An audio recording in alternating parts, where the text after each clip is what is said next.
ധാവണി എടുത്ത ഈ സുന്ദരിക്കുട്ടി ആരാണ്? ആൻസർ ആയിരുന്നോ? അല്ല വെറുതെ പറയും അല്ല പിന്നെ ആൻസർക്ക് ഇത്രയും സൗന്ദര്യം ഇല്ല.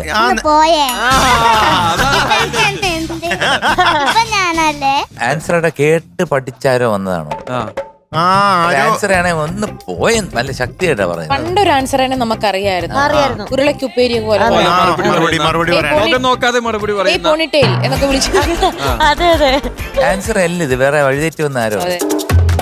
പനിയുടെ വഴി പോയപ്പോഴത്തേക്ക് ഇവിടെ ഷൂട്ടിംഗ് കാണാൻ വന്ന ആരോ ഒരു സുന്ദരി അല്ലേ? പക്ഷെ ഇത് ഇച്ചിരി സൗന്ദര്യം കൂടിപ്പോ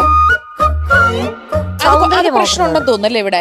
ഇച്ചിരി സൗന്ദര്യം കൂടിയാലും അത് ബാക്കി പിള്ളേരിൽ നിന്നും ഭയങ്കര ഒരു വ്യത്യാസമായിട്ട് നിൽക്കും. കാരണം പാട്ടാണ് നമുക്ക് ഇവിടെ വേണ്ടത്. സൗന്ദര്യം പാട്ട് പാടുമോ നോക്കാം നമുക്ക്. അതെ, കാരണം എന്തായാലും ഞങ്ങക്ക് വിശ്വാസമില്ല. ഏത് പാട്ടാ പാടുന്നത്? തേങ്ങാപ്പോളും കൊക്കിലുതുക്കി. തേങ്ങാപ്പൂളും കൊക്കിലൊതുക്കി. ഏത് സിനിമയാ? ബസന്തിയും ലക്ഷ്മിയും പിന്നെ ഞാൻ. ബസന്തി അത് ബംഗാളി. ഹിന്ദി. അപ്പൊ ഇത് ആൻസർ അല്ല. അല്ല അങ്ങനെയാണെങ്കിൽ വാസന്തി എന്ന് പറയത്തില്ല, ബസന്തി എന്ന് പറയൂ. ഇത് ബംഗാളിയാന്ന് തോന്നുന്നു. ബസന്തി എന്ന് പറയാ. സിനിമയുടെ പേരെന്തോ? സിനിമയുടെ പേര് ബസന്തി. ഇപ്പൊ ഞാനായി. അയ്യോ ഇത് ബംഗാളി ഒരു വേഷം മാറി വന്നിരിക്കുന്നതാ. അതാണ് ബസന്തി എന്ന് പറയണേ. വാസന്തിക്ക് ബസന്തി മനസ്സിലായ? വാസന്തിയാണ് ചക്കര. വാസന്തി പറ.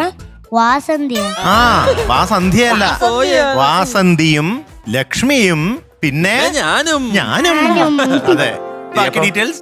സിനിമയുടെ year 1999 and singer Yesudas sir and Sujatha ma'am and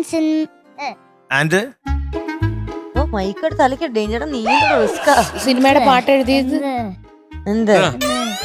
മോളെ മോഹൻ സിത്താര, യൂസഫ് അലി കച്ചേരി, എനിക്ക് പറയാൻ ദാസേട്ടനും സുജുവും. സുജുവാ? വാസന്തിയും ലക്ഷ്മിയും പിന്നെ ഞാനും. പിന്നെ വർഷം 1999. ഓക്കെ, ശരി. ഇന്ന് നമ്മുടെ ഷൂട്ടിംഗ് നടക്കുന്ന ദിവസം കലാഭവൻ മണി ചേട്ടന്റെ ഓർമ്മ ദിനമാണ്. 9 വർഷമായി അദ്ദേഹം നമ്മളെ വിട്ടുപോയിട്ട്. പക്ഷേ നമുക്കൊരിക്കലും തോന്നില്ല. കാര്യം എന്താണെന്നറിയോ?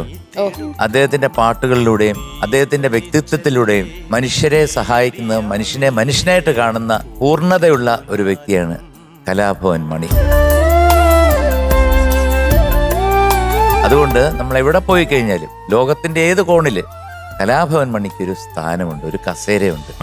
അദ്ദേഹം വിട പറഞ്ഞു എന്ന് പറയുന്ന അത് വേറെ. പക്ഷെ അദ്ദേഹത്തിന് ഇന്നും എല്ലാ മനുഷ്യ മനസ്സുകളിലും ഒരു സ്ഥാനമുണ്ട്. അതൊരു യഥാർത്ഥ മനുഷ്യ സ്നേഹിയായിരുന്നുകൊണ്ടുള്ള ഒരു വലിയ സ്നേഹമാണ്. എന്തായാലും ആ ഓർമ്മകൾ ഞാൻ എൻ്റെ മനസ്സിൽ ഒരു പൊന്നുപോലെ സൂക്ഷിക്കുന്നു. പ്രത്യേകിച്ച് ഈ വിസ്താരയിലും കൂടി ഇങ്ങനെ ഇത് കാണുമ്പോൾ ഒരു വല്ലാത്തൊരു പവർ ആ മുഖത്തിന്റെ ഒരു അല്ലേ നിങ്ങൾക്ക് തോന്നില്ലേ? ഫ്ലവേഴ്സ് സ്മാർട്ട് ഷോ ശനി ഞായർ ദിവസങ്ങളിൽ രാത്രി 9:30 ഫ്ലവേഴ്സിൽ.